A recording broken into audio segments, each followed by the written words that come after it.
In the last video, I ended with an explanation of how Helena found herself lined up to engage in a nighttime combat with the approaching Japanese fleet. But before that, it's important to get a little bit of background detail into why this battle was happening. So, leaving the Helena back on the west coast, the US undertook its first offensive action in the Pacific with Operation Watchtower, the invasion of Guadalcanal. On August 7th, the Marines landed on the South Pacific Island and captured the airfield the Japanese were building, renamed Henderson Field. This airfield would prove vital to the American defense in the Solomon Islands from then on. Soon after, on the night of August 8th, the U.S. suffered a disaster in the Battle of Savo Island, losing 4 heavy cruisers with another damaged. This severely limited cruiser operations and would go down as the worst defeat in U.S. naval history. Following the disaster at Savo Island, the carrier fleets would clash for a third time in the Battle of the Eastern Solomons. The U.S. would sink a Japanese light carrier and damage another, as well as downing 75 planes, for a loss of 20 of their own. The U.S. would not go unpunished for this. The Enterprise was hit hard and would be out of action temporarily for repairs, and a few days later, the USS Saratoga would be hit with a torpedo fired from the submarine I-26 and crippled. With both sides' carrier air power temporarily neutered, there was an uneasy ceasefire between the navies. With the events of Savo Island looming over them, the U.S. didn't want to risk sending in their service ships in a night gun battle with the Japanese, and the Japanese couldn't send in their ships during the day in fear that the Cactus Air Force, the planes of Henderson Field, would descend upon them. With little to no air cover from their own planes, they would be forced to make a run down the slot during the night. This led to the Japanese resupply effort known as the Tokyo Express, which I explained in the last video. As the Japanese resupplied and reinforced their troops on Guadalcanal, the U.S. Navy's surface fleet stayed well away from combat, with their senior commanders not willing to risk losing them. This led to the confusing question, when would it be worth it to risk these ships? Was it not the Navy's job to protect the Marines on Guadalcanal? The question was solved with a meeting between Admirals Nimitz and Gormley. After being pressured to get something done under the threat of being dismissed, Gormley ordered Admiral Scott of Task Force 64.2 to have striking forces operate in position readiness to attack enemy vessels landing reinforcements at Cactus. Scott's Task Force 64.2 consisted of 9 total ships: the heavy cruisers San Francisco and Salt Lake City, the light cruisers Boise and Helena, and the destroyers Buchanan, Duncan, McCullough, Fahrenheit, and Laffey. As the U.S. ships raised anchor and fell in line, Admiral Scott would make what turned out to be a crucial oversight. He chose the San Francisco as his flagship, not the Helena or Boise. At a glance, it makes sense for the San Francisco to be chosen. It was the most powerful ship of the group, a heavy cruiser with 8-inch guns, and it also had the largest command space for the Admiral's staff. What it was lacking was technology, specifically the newest and most modern SG radar aboard the Helena in Boise. Yet not only was Helena not chosen to be the lead ship, she was put in the rear of the column of cruisers, only to be followed by 2 screening destroyers. Scott's decision could be justified by the fact he didn't fully understand the new radar, but some would argue this is negligence on the part of Scott, who should have fully understood the capability of his ships. Although he had made a strategic mistake, Scott's plan was solid. He had taken the general ideas of the plan from the successful Japanese attack at Savo Island. His seaplanes were ordered to scout the shores of Guadalcanal for enemy landing operations and offshore supporting forces. The aircraft were to endeavor to maintain contact with the enemy until the approach of the task force, then to drop bombs and float lights to indicate the enemy's position. The destroyers would then illuminate the enemy force with spotlights and star shells, while the cruisers would remain hidden in the darkness, firing at any ship exposed by the destroyers. As they were ordered to watch the flank, Scott gave the cruiser captains of the Salt Lake City and Helena permission to open fire without orders as they saw fit. The captain of the Helena would be Gilbert Hoover, a veteran of the First World War, as well as a destroyer division commander in the battles of Coral Sea and Midway, where he would earn a Navy Cross. Hoover had come aboard the Helena only a few weeks prior, but everyone on the ship loved him. Lieutenant C.G. Morris said the crew liked the way he came over the side. They liked his looks and his grin. They liked the cut of him. His expression plainly said he was proud to be coming aboard, and that was all they needed to know. Hoover was ready for work the minute he stepped foot on the deck. He even wore slacks and short sleeves to the changing of command ceremony. That same day, Morris was delivering a message from the radio room and found Hoover poring over blueprints of the Helena. Hoover said, "I'm glad to be aboard. You've got a good ship here." While the sun went down and darkness began to set in, the men in the plotting room of the Helena waited nervously to hear from their captain if they would engage the enemy force. They tracked the Japanese ships based on their last known course and speed. If they stayed consistent, the two sides would soon meet in the waters just north of Guadalcanal. One of the assistant gunnery officers aboard the Helena hoped they would soon find combat because the men need something to shoot at. Soon Scott's announcement would be flashed from the San Francisco, and all aboard the Helena, the loudspeakers rang out, "We're going in. Scott." The sun finally set at 18:15. All of the Helena's lights were put out, and General Quarters' alarm blared. The men would nervously wait another 4 hours before anything of note would happen. They wouldn't be idle, though. Men all across the ship scrambled to their stations. Some donned life vests, others steel helmets or fireproof clothes. Those who didn't have these items pulled down their sleeves or tried to keep their skin from being exposed. Veteran sailors knew how much just a thin layer could protect against burns from shells fired at or from their own ship. As the hours ticked by, the men became hot and stuffed in the cramped spaces of the ship. In Radio 1, the chief radio man checked his equipment was functioning, including his coffee pot. The men, in 100-degree heat, still wanted their dose of caffeine. Learning from previous night actions, flammables were removed from the deck of the ship. The float plane was ejected overboard and sunk to prevent the avgas from exploding if hit. As the Helena approached where they were charted to meet the incoming Japanese fleet, the radar operators watched their scopes intently.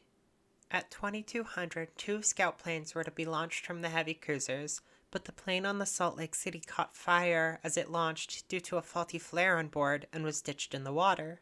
The crew of the plane was fine, but the American ships were silhouetted by the fire for miles around, unnerving everyone aboard the ships. About an hour later, a scout plane launched from San Francisco spotted the resupply ships of Admiral Jojima's force, but Scott correctly believed there would be another Japanese force in the area, so he held off an attack. At just before 23:25, as the American ships began to round the western end of Guadalcanal, Helena picked up a radar contact at 28,000 yards away to the northwest. As the radar contact closed in, Helena picked up 3 distinct ships headed towards them. Her loudspeaker blared, "Enemy contacted. All hands stand by for action." Again, a few minutes later, the speakers announced, "Enemy contact." As the men of the Helena nervously waited for their ship to open fire and the range got closer and closer, Admiral Scott was still unaware of the enemy ship's presence. By 2340, Scott still hadn't received the radar contacts from Helena, Boise, or Salt Lake City, and aboard his flagship, he incorrectly assumed radar might be detected by the Japanese and refused to use it. At this point, he decided to turn his column around. This nearly threw away the battle for the U.S. Scott had ordered, "Execute to follow. Column left to course 230. Execute." As the lead destroyers, Fahrenholt, Duncan, and Laffey, turned in sequential order, a column turn, as Scott had ordered, the San Francisco turned as if trying to execute a simultaneous turn, where each ship turns around at the same exact time. This put the captain of the Boise in a dilemma: follow the orders as given and go with the destroyers, leaving the flagship alone with nearby enemies, or keep the rest of the cruiser force together, leaving the lead destroyers scattered. Captain Moran of the Boise chose the latter. This is when Scott received one of the first contact reports from the Boise. Unfortunately, the Boise reported the contacts with a relative bearing rather than a true bearing as they were supposed to. This led Scott to believe the contacts were his own destroyers thrown off in the turn, rather than the actual Japanese ships now only 16,000 yards away. This led him to dismiss the Helena's contact report at 2342 as his own destroyers. The Japanese ships were now only 10,000 yards away, point blank for a naval engagement with ships whose guns could fire triple that range. As the speakers blared "enemy contact" once again, one of Helena's crew remarked, What are we waiting for? Do we have to see the whites of the bastard's eyes? By then, Helena's gun crews were ordered to load all turrets and prepare to fire. The SG radar could make out 5 surface contacts, and somebody on the bridge of the Helena yelled out, "Ships visible to the naked eye." Captain Hoover radioed to Scott the pre-coded message, "Interrogatory Roger." Interrogatory meant that he was asking a question, and Roger was the signal to open fire. Scott misinterpreted this as Hoover asking if he had received his latest contact report, and so he answered with Roger. Hoover made sure of this and asked again, and again came back Roger.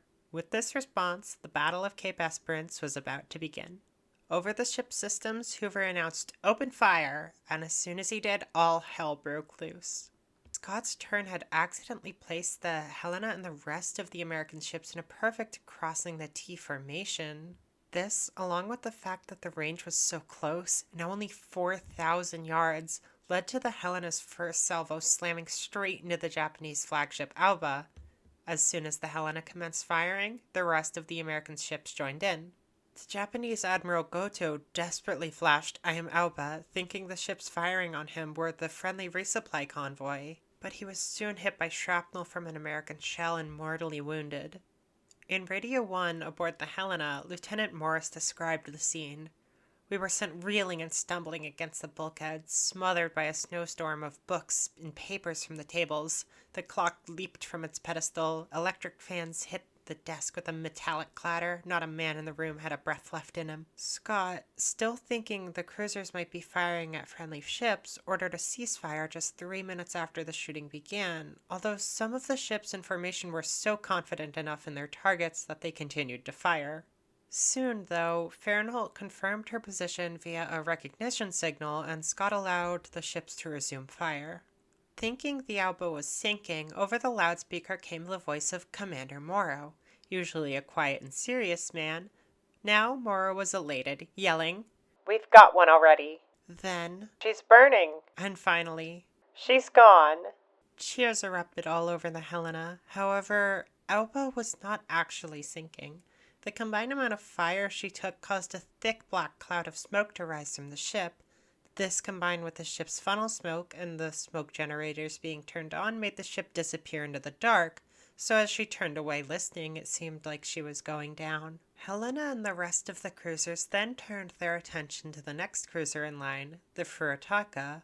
As the Furitaka turned to follow the Alba, she was raked by the entire line of American ships. One man aboard an American destroyer thought the 6-inch guns were shooting so fast it looked like machine gun fire. Furitaka didn't make it far before a shell hit a torpedo tube, exploding and causing a huge fire, attracting even more fire from American ships. Soon after, she was hit by an American torpedo in her engine room, disabling her. She attempted to escape, but the combined damage of the torpedo and over 90 shells put her out of action, and she would sink just 2 hours later. Helena was nearly crippled herself just a few minutes after midnight when a torpedo was spotted passing just 50 feet in front of her. She then switched targets again to the destroyer Fubuki, who had managed to sneak by the American ships by turning before the Alba. But now, as the closest ship not on fire, she was hit by the San Francisco and Boise, attracting even more attention to her. Soon after, the Helena opened fire on her and she would sink. Keeping watch from an anti-aircraft fire director, Jim Bard kept a record of the gunner's performance. He was astonished at how fast and accurate his own ship was. Engaging the retreating Japanese ships, the Boise turned on her searchlights to get a better visual. This turned out to be a mistake, as she was quickly hit by the shells from the third cruiser in line, the Kinugasa, which had gone largely unengaged so far. A hit to the forward magazine nearly detonated it, and would have if seawater pouring into the hole created by the shell didn't put the fire out. As Helena passed the Boise, who had sheared out of line, she was temporarily backlit, and shells from the Kinugasa straddled her, just nearly missing. Seeing the Boise on fire and possibly sinking put more of a fight into Helena's crew. The battle had been a game until then, Lieutenant Morris wrote. When the Helena's guns were squared onto the Kinugasa, Lieutenant Bowles of the gun crew gave the order to pour it to him. The night wouldn't go by without incident on the Helena. One of the guns became jammed in turret 4, and somebody needed to clear it out, but nobody knew what would happen when they opened the breach. The shell might explode, knocking out the gun, or worse, the whole turret. Not wanting to waste time with this conundrum, the turret officer said, "Open her up!" Luckily, the shell was fine, and they pulled it out and tossed it overboard. Another incident occurred when a hot shell casing ejected from Turret 5 caught the wooden deck on fire. Although the fire was small, it could attract fire from enemy ships, but it was quickly put out by a quick-acting crewman and a handheld fire extinguisher. Other than some charred deck and a few bruises, Helena would leave the battle with no casualties. As the two sides drifted apart, the gunfire died down. The Helena had expended 580 rounds of 6-inch and 400 rounds of 5-inch ammunition over the course of the battle. The crew would soon learn the fate of the Duncan. She sunk after launching a solo torpedo attack on the Japanese ships, maintaining radio silence and unaware her fellow destroyers weren't engaging as well. The crew assumed the worst about the Boise too, but she would survive the night. As the sun began to creep its way over the horizon the next morning, an unidentified ship was spotted. The men shook off their wariness and prepared for action, but they were elated to see the ship was the Boise and cheered as she took her place back in line. The U.S. Navy and the Helena would learn important lessons from this night action, and these are best summarized in the after-action report of the Helena, so I'll quote a summarized version of it here. The effectiveness of the SG radar was clearly shown in this action. The PPI scope gave a clear graphic picture of just what was ahead and where our forces were at all times. The performance of all gunnery radar equipment was excellent throughout the entire engagement. At no time did any of the equipments fail to function properly. As a matter of fact, all the installations gave peak performance throughout. Captain Hoover also noted that ships using searchlight were the only heavy ones believed hit. And the opening of fire in a night action is somewhat similar to an air attack, in that discretion must be used, but it is believed that the individual ships must bear the burden of responsibility as to when to open fire. Therefore, all ships must be loaded and ready when contact is made. And finally, this engagement is the second in which this ship has participated during this war. In both, she has put forth a magnificent fight. In both, all of the officers and men have, without exception, conducted themselves in a highly commemorable manner and lived up to the best traditions of the Navy. This was part 2 of the series on the USS Helena. If you enjoyed it, please like, subscribe, and leave a comment. Thank you for listening.